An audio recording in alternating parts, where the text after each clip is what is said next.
کیا کوئی ہے مدد کرنے والا کہ خدا کی خاطر ہماری مدد کرے؟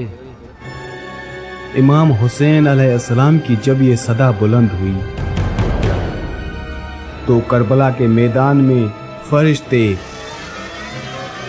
جنات، حیوان، پرندے، جانور اور ہر وہ مخلوق جو اہل بیت سے محبت رکھنے والی تھی سب پہنچ گئے، لیکن انسان نہیں آئے۔ اور یہ صدا تھی بھی انسانوں کے لیے۔ 10 محرم کا دن، میدان کربلا، جب حضرت امام حسین علیہ السلام نے یہ صدا دی کہ ہے کوئی ہماری مدد کرنے والا، تو اس وقت کربلا کے میدان میں جنات بھی آئے تھے۔ جنات کا ایک لشکر حضرت امام حسین علیہ السلام کے پاس آیا اور امام حسین علیہ السلام کو فرمانے لگا کہ ہم آپ کی مدد کے لیے آئے ہیں۔ اس کے بعد ایک اور جن جس کا نام زعفر جن تھا، وہ بھی اپنے لشکر کے ساتھ حضرت امام حسین علیہ السلام کی خدمت میں حاضر ہوا اور عرض کرنے لگا، یا مولا ہمیں اجازت دیں تاکہ ہم آپ کے دشمنوں کو ختم کر سکیں۔ لیکن جنات کے یہ 2 لشکر کربلا میں کیسے آئے تھے؟ اور کیا حضرت امام حسین علیہ السلام نے ان سے مدد طلب کی تھی یا وہ خود آئے تھے؟ کیا حضرت امام حسین علیہ السلام نے ان کو یہ اجازت دی تھی کہ وہ عمر ابن سعد یعنی کہ یزیدی لشکر کے ساتھ جنگ کریں؟ جب جنات کے یہ 2 لشکر کربلا کے میدان میں پہنچے تو کیا ہوا تھا؟ سب سے پہلے جنات کے ایک لشکر کے بارے میں آپ کو بتاؤں گا جو حضرت امام حسین علیہ السلام کی مدد کے لیے پہنچا، اور اس کے بعد زعفر جن کا واقعہ بھی تفصیل کے ساتھ بتاؤں گا کہ زعفر جن اپنے لشکر کے ساتھ امام حسین علیہ السلام کی مدد کے لیے کیسے پہنچا۔ جب حضرت امام حسین علیہ السلام کربلا کی سرزمین پر بے یار و مددگار تنہا ہو گئے تو جن فوج در فوج امام حسین علیہ السلام کی خدمت میں حاضر ہوئے اور قدم بوسی کے بعد عرض کیا کہ اے امام حسین علیہ السلام، ہم آپ علیہ السلام کے مددگار اور ناصر ہیں، جو چاہتے ہو ہمیں حکم دو۔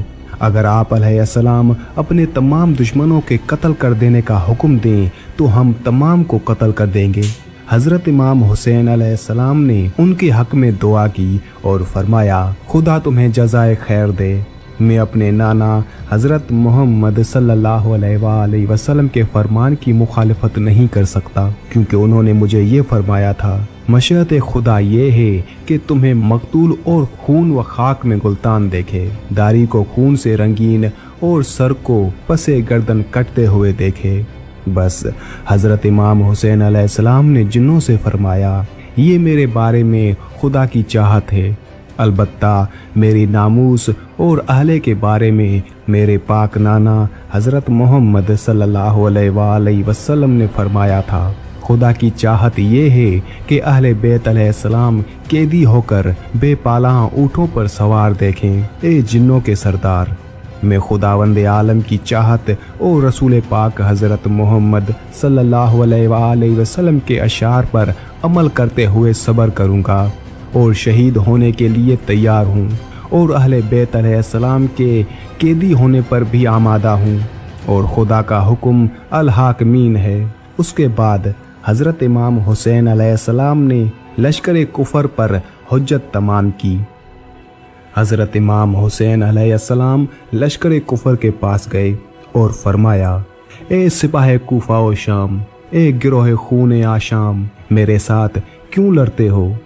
میرا قصور کیا ہے؟ میرے گناہ کون سے ہیں؟ کیا کسی کا حق غصب کیا ہے، یا کسی کے مال کو پاؤں تلے پامال کر دیا ہے، یا پیغمبر صلی اللہ علیہ وآلہ وسلم کی شریعت کو تبدیل کر دیا ہے، یا دین میں نے کوئی بدعت جاری کر دی ہے؟ آخر تم کیوں میرے خون کے پیاسے ہو؟ فوج اشیاء نے جواب دیا، اے حسین، ہم تم سے جنگ بھی کریں گے اور تمہارا خون بھی بہائیں گے، کیونکہ ہم سب کے دلوں میں تمہارے بابا علی علیہ السلام کا بغض موجود ہے۔ حضرت علی علیہ السلام نے ہمارے والدین کو قتل کیا ہے۔ اب بات کرتے ہیں زعفر جن کی کہ زعفر جن امام حسین علیہ السلام کی مدد کے لیے کیسے پہنچا۔ بحر العلم کے فتح ہو جانے کے بعد अमीर अल मोमिनीन हज़रत इमाम अली अलैहिस्सलाम ने जिन्नों के बादशाह के कत्ल हो जाने के बाद जाफर जिन को, जो कि मुसलमान हो चुका था, उसकी जगह बादशाह मुकर्रर फरमाया और उसकी रस्म ताजपोशी में आई। उसकी ताजपोशी के 30 साल बाद जबकि जाफर अपनी रस्म ताजपोशी मना रहा था, जश्न आरास्ता था कि 2 जिन रोते हुए जाफर के पास आए। जाफर ने रोने का सबब दरियाफ्त किया तो उन्होंने कहा कि हमारा गुजर ज़मीन करबला पर हुआ। हमने देखा कि इमाम हुसैन अलैहिस्सलाम इब्ने अली अलैहिस्सलाम अकेले रह गए हैं। यारो अंसार, अजीज़ व अकरबा, भाई भतीजे सब कत्ल हो चुके हैं और इमाम मजलूम बुलंद आवाज़ में फरमा रहे हैं, आया है कोई ऐसा जो इस बेकसी में मदद करे। और दूसरी तरफ इमाम हुसैन अलैहिस्सलाम के खेमों में से अल-अतश की आवाज़ें आ रही थी। हमने ये वाक़या देखकर तुमको तमाम खबर दी।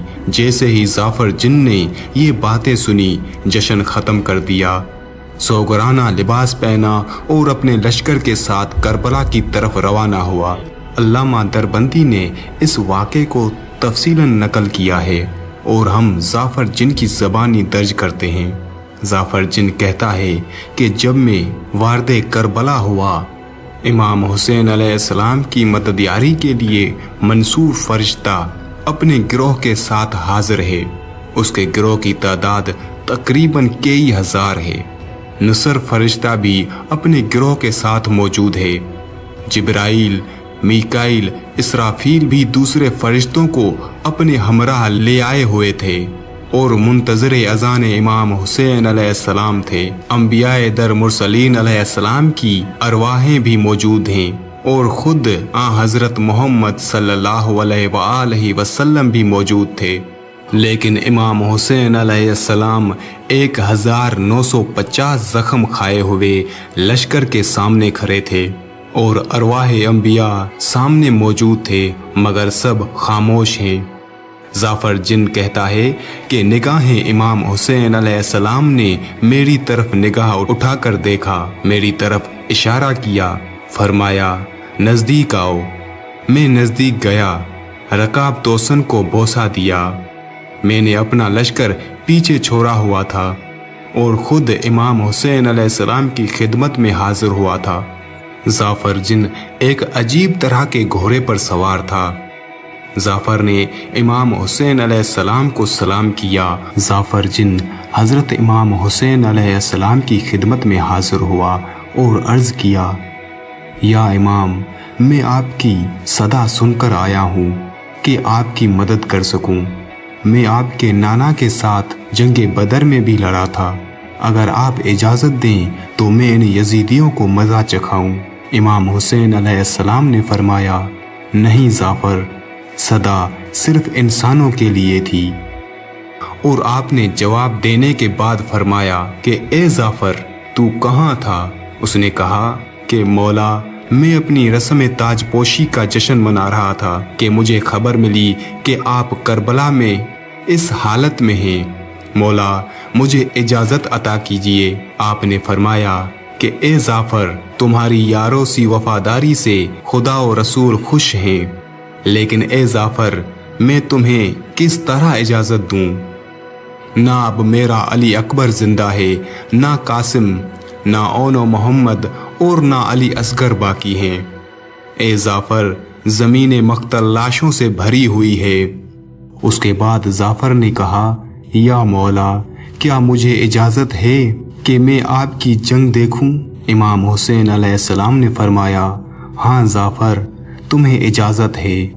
फिर जाफर ने देखा कि इमाम हुसैन अलैहिस्सलाम मैदान जंग में आए और ऐसी जंग की और बहुत से दुश्मनों को वासिले जहन्नम कर दिया और इस तरह से यजीदी फौज का मुकाबला किया कि गिरोह के गिरोह को कत्ल कर दिया। ये देखकर जाफर जिन बिल्कुल हैरान हो गया। जिसके बाद जाफर जिन ने देखा कि एक नूरानी हाथ बुलंद हुआ, जिसके इशारे से इमाम हुसैन अलैहिस्सलाम ने जंग रोक दी। जाफर ने हज़रत इमाम हुसैन अलैहिस्सलाम से पूछा और कहा, या इमाम, मेरे मौला, मैंने आपकी जंग देख ली, लेकिन जो हाथ बुलंद हुआ वो किसका था जिसके एक इशारे पर आपने जंग रोक दी? इमाम हुसैन अलैहिस्सलाम ने फरमाया, वो मेरी वालदा मोहतरम का हाथ था। उन्होंने मुझे फरमाया, मैंने तुम्हारी शुजात देख ली, अब सब्र करो, क्योंकि शुजात आपको अपने बाबा इमाम अली अलैहिस्सलाम से मिली और सब्र माँ बीबी फातिमा ज़हरा सलामुल्लाह अलैहा से। फिर आपने हुक्म दिया कि ए जाफ़र वापस जाओ और मेरी मुसीबत याद करके गिरिया करना। जाफ़र हुक्म इमाम हुसैन अलैहिस्सलाम सुनकर नुसरत करने से मायूस हो गया और बैरुल इल्म वापस आ गया। उसने वहां पहुंचकर मजलिस अज़ा कायम की। उसकी माँ ने दरियाफ्त किया, ए बेटा ये मजलिस अज़ा कैसी है? उसका फर्जंद भी आ गया और कहने लगा, ए बाबा आपकी ये हालत है। उसने वाक़या करबला बयान किया और कहने लगा कि हुक्म इमाम वाजिब है। उसकी माँ ने कहा कि ए बेटा मैं क़यामत में फातिमा ज़हरा सलामुल्लाह अलैहा के सामने सुरखरू होना चाहती हूँ। तू मेरे साथ करबला चल, मैं इमाम हुसैन अलैहिस्सलाम की खिदमत में इल्तमास करूँगी, शायद कि मौला तुझे अज़ान जिहाद दे दें। जाफ़र जिन और उसकी माँ दोनों करबला पहुँचे, मगर ये वो वक्त था कि इमाम हुसैन अलैहिस्सलाम का सर नेज़े पर बुलंद हो चुका था। स्याह आंधी चल रही थी, क़याम अहले बैत में आग लग रही थी।